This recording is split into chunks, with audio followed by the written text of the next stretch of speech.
Simula pa noong Bagyong Uwan, hindi na nakapalaot ang mga mangingisda sa probinsya ng La Union dahil na rin sa lakas ng mga alon.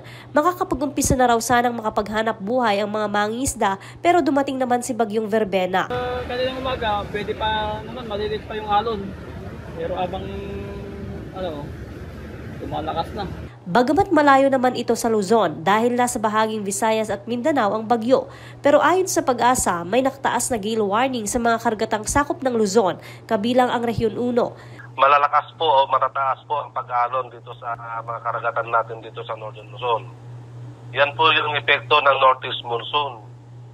Kaya hanggat maaari, pag nagpalabas po ang Pag-asa na may gale warning, wag muna silang pumalaot para sigurado makasafety po sila.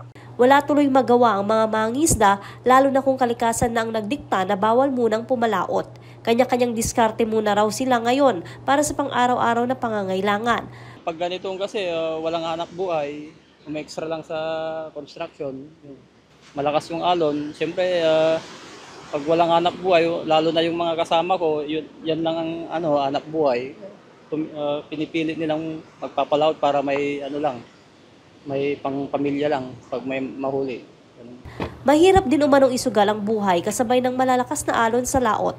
Nararanasan ang pag-ulan sa ilang bahagi ng Luzon, kabilang ang probinsya ng La Union, tuwing hapon at gabi dahil sa shear line at hanging amihan o northeast monsoon ayon sa Pag-asa. Joanne Ponsoy, Balitang Solid North.